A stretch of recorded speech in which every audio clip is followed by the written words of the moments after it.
wife. We had just a wonderful time. We've really enjoyed being home, and especially good to see all of these strong Democrats and friends here at Ray Winder, which is one of our favorite places in Little Rock. We used to love coming out here, and we'd bring Chelsea, and we'd sit in the bleachers and just kind of hang out, and she'd get to run around with the kids, and it had a lot of good memories for us. We used to bring my father out here, too, a lot. And so this is great for Bill and me to be here doubly, because we get to come to Ray Winder again, and we get to see all of you.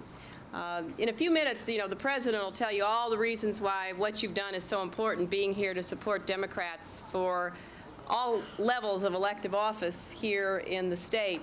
But I would just say one additional word about that. It's very exciting to see the changes that are taking place around our country and here at home. And it's because of the work of, thousands and thousands and thousands of people who've really made up their minds that they're going to improve their own lives and their families and their businesses and their communities, and they're going to be committed to education and the future. So it takes many, many, many people all working together to get to a critical mass. But I think it also takes leadership. I'm one of those who believes that it does matter who you put into office and what they stand for, and whether they're people who believe in bringing everybody together and going forward together or not. And it was for a long time not really too competitive for Democrats in Arkansas, but now it is. And it's very important that people who share the same view about what we can do together and the kind of state we want and the kind of country we want join together to support each other with votes and voices and resources. So what you're doing here today is really essential to the kind of future that we're going to have. So it gives me a lot of pleasure to see so many people committed not only to the Hogs winning tonight, but to the Democrats winning in next year's elections. Thank you all very much.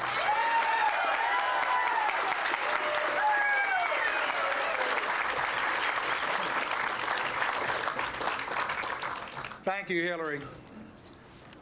Now it's my pleasure to introduce a congressman who's reached yet another milestone in his life. Congressman Vic Snyder, who today is, shall we say, 60? Wouldn't you rather them say that you look 10 years younger than you? Who is now 50 years of age. He is a native of Oregon, but we're proud that he chose Arkansas as his home. He's a Marine Corps veteran, a veteran of Vietnam. He earned his medical degree from the University of Oregon in 1979. Did his family practice here at UAMS. He also earned his law degree. He has had his family practice here in Central Arkansas and also has done missions, medical missions to Thailand, Honduras, and Africa.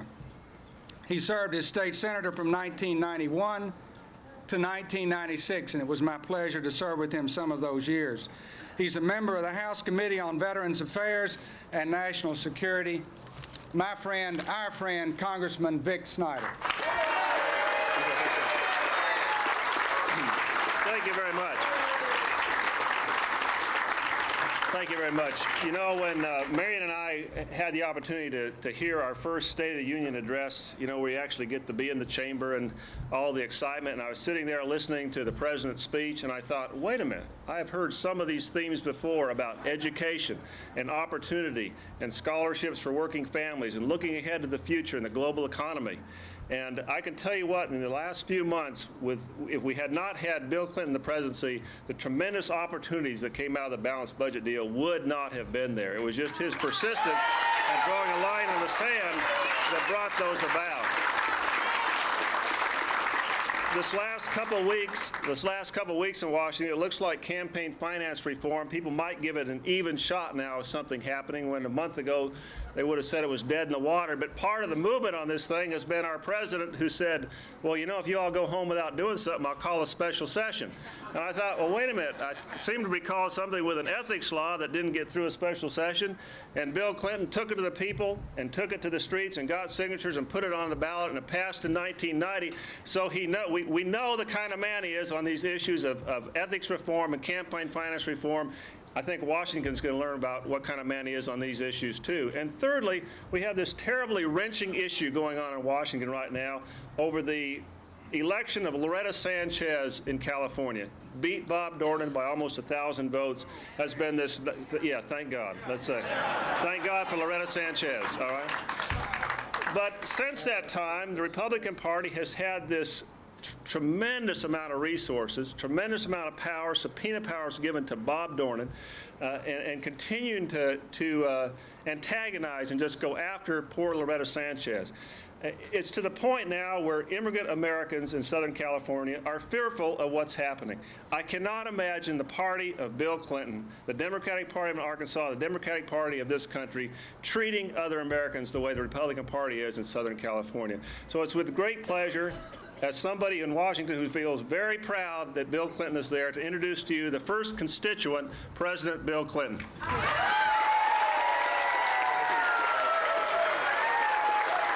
Thank you. Thank you very much. Thank you. Thank you. Thank you very much. Thank you. Thank you. Thank you very much. Gosh, I'm glad to see you. Thank you. Thank you, Chairman Gibson, Congressman Berry. You know, Marion Berry had me in his home at the Coon Supper so many times, I was practically paying part of the property tax down there. Then I got him to come to Washington and work, and he thought he'd gone to a foreign country. Now he's going to be there when I'm gone. And he's still doing that poor country boy routine, you know, and he's just milking it for all it's worth. He's a good man and my dear friend, and I'm proud that he's my congressman. And Congressman Snyder, I'm glad to be the first constituent. I voted for you, and I just have one question. How come I don't ever get the newsletter?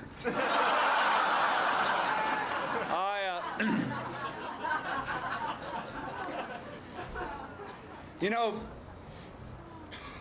Vic Snyder's an unusual man. He was in the Marine Corps, and sometimes I think he has more courage than is good for him. He's always sticking his neck out. And he's got a medical degree and a law degree, and sometimes I think he knows more than anybody ought to have to carry around. But I am very, very proud that we have sent a person of his caliber to the United States Congress from this district, and we should all be proud of that. And so I thank you for that. And Bynum, I thank you for organizing this, and I thank all of you for being here for the Arkansas legislature. When we had the tornadoes down here, and I came down to look at Arkadelphia and College Station and fly over the parts of Benton that were hurt so badly, afterward I had about an hour, and I invited the legislators to come out here and see me at the airport. And there was a whole bunch of stuff going on. I didn't dream anybody'd come, and more than half of you showed up, those of your legislators here. And I heard something from the Arkansas legislators I never thought I would hear as long as I live. About 30 of them said, "We really miss you." I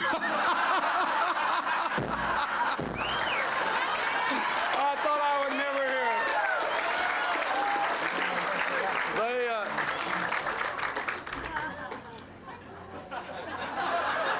And then I made a mistake. I made this mistake they teach you in law school, 101. They say, never ask a question you don't know the answer to. And I made a mistake. I said, why? And they said, because we could have so much fun when you were here, because whenever it got going too far, you would always stop us. And now we have to be responsible. We have to do the right thing for the state of Arkansas. But I think our legislators have done the right thing for the state. And because of the term limits law, all of you know that more than 50 of the seats will turn over. And that's really why we're all here. I tell you, I've learned a lot of things in the last 5 years, and most of them have been utterly wonderful. Hillary and I have had a magnificent experience. Our daughter, thanks to the media and others, was permitted to have about as normal a childhood as you could have in Washington, with living in the White House, and She's off at college now, and when we took her to Stanford, the student speaker to the parents got up and made the following remark. She said, "I don't want any of you to worry. Your children will miss you in November for 15 minutes." So she's having a great time, and our country is in better shape than it was 5 years ago when we started this odyssey. And I'm proud of that.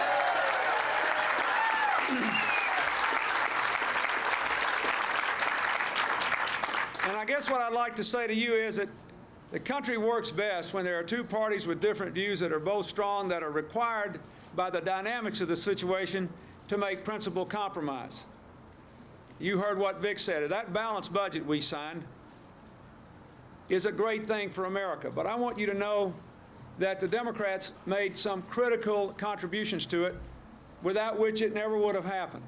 Number one, in 1993, without a single Republican vote, we took the tough vote on our economic plan, and the deficit had been reduced by 87% before the Balanced Budget Act was passed. That's why we could pass one with all the good stuff in it.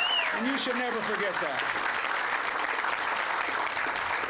Number two, what else did the Democrats put in? If it hadn't been for us, there never would have been $24 billion for children's health to give 5 million children, almost all of them in lower-income working families whose parents don't have health insurance on the job, the coverage of health insurance and the dignity and security their families deserve. We put that in there. And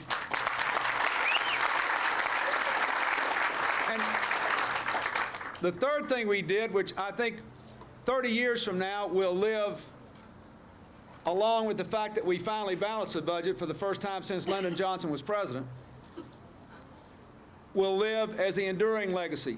We literally can now say, because of the Hope Scholarship, the $1,500 tax credit for the first 2 years of college, which covers the cost of tuition and fees at most of the community colleges in the country, because of the tax credits for the junior and senior year of college and graduate school and adults going back for job training, because you can now have an IRA you can withdraw from tax-free if you spend the money on education or a health insurance policy or to buy a first home, because we've got, in the last 2 years, 300,000 more work-study positions, and because we got the biggest increase in Pell Grants in 20 years, we can now say, finally, this country has opened the doors of college to every person in the country who is willing to work for it. And I'm proud of that, and you should be proud of that.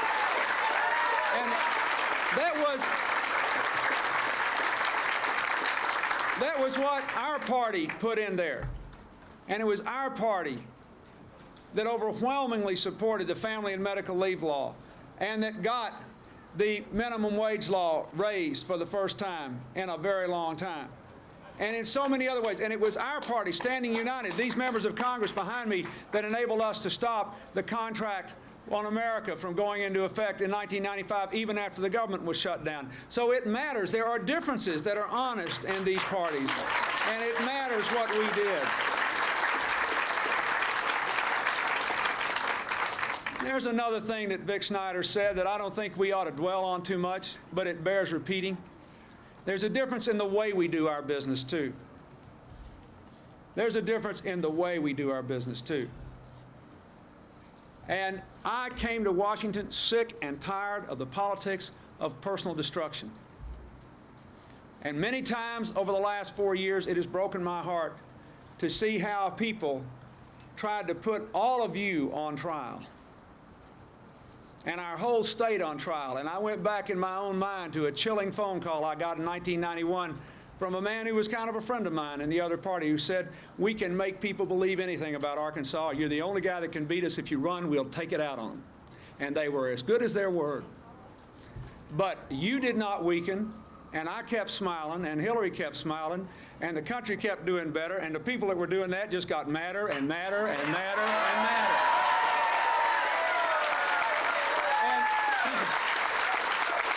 But on the other hand,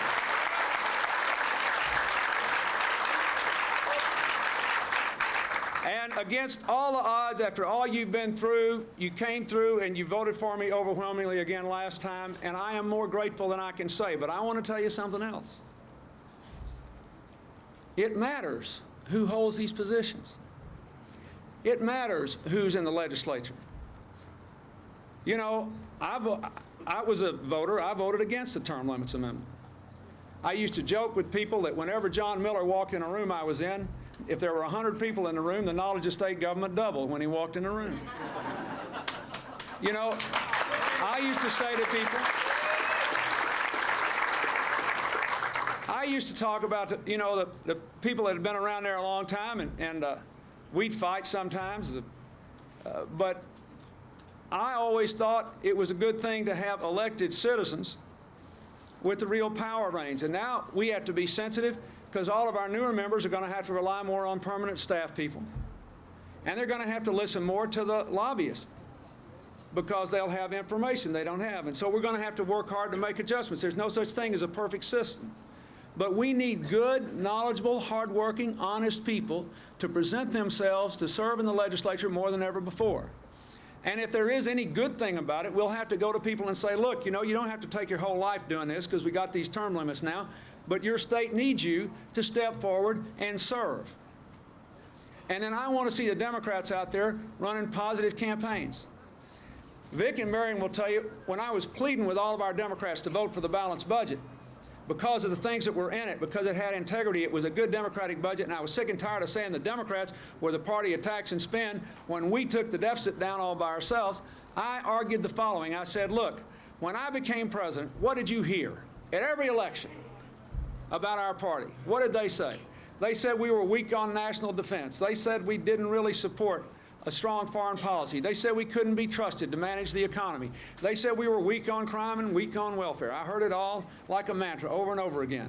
Well, they can't say that 5 years later because our economy is the strongest it's been in a generation, because we have advanced the cause of peace and freedom around the world, because we have the lowest, biggest drop in welfare in history and the smallest percentage of Americans on welfare since 1970. After 20 years of immigration of poor people coming to America, we still have the smallest percentage of people on welfare since 1970, and the crime rate's dropped 5 years in a row. So what is the subject?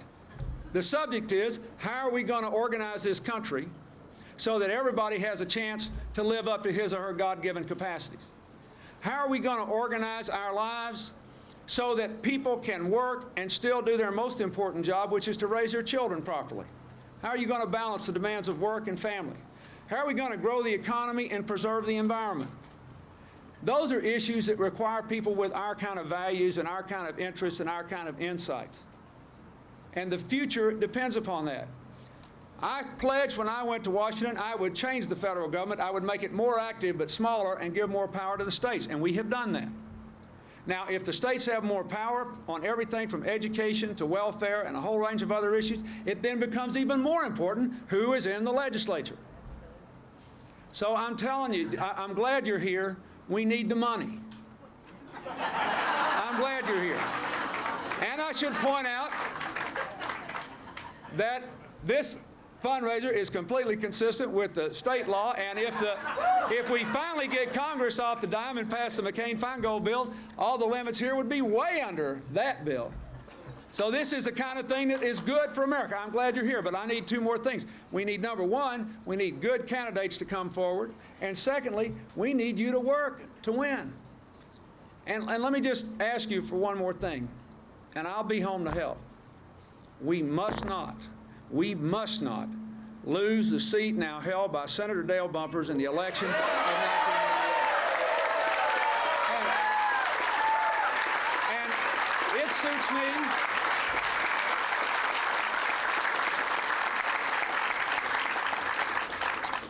And there are some really wonderful people who have either already made up their mind to run or who may yet decide to run. I ask only one thing, that they have a good, honest, positive debate, that they bring their best ideas forward, that they not cut each other up, and that when it's all over, you remember how you felt and how I felt on election, the morning after the election, when I had won this overwhelming victory, and yet for the first time in the history of the state of Arkansas, a Democrat had lost a Senate seat. I don't want that to happen again, and we don't need that to happen again. I cannot be effective without a sufficient number of Democrats in the Senate seat. So,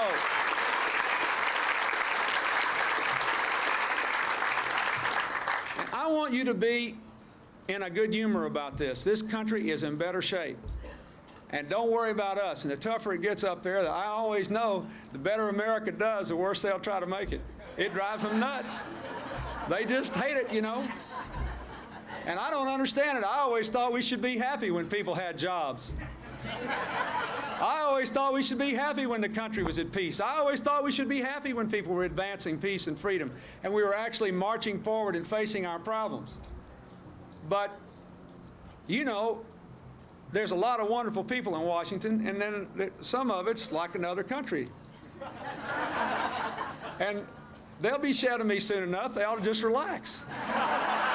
Let us do our job. Let us go on. Now, remember what I said. This was not a one-shot deal, my presidency. It was a miracle. Nobody thought it was going to happen. I did.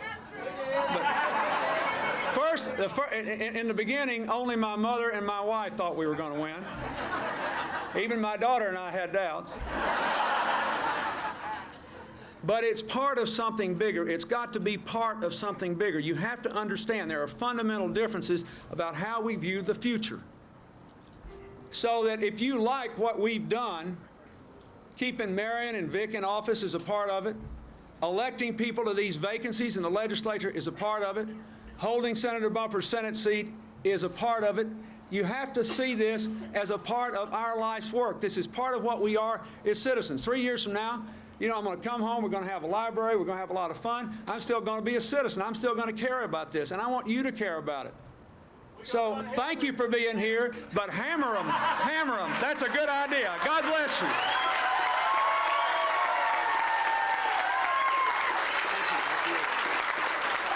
Happy birthday, Vic. Oh, thank you, thank you. Appreciate it.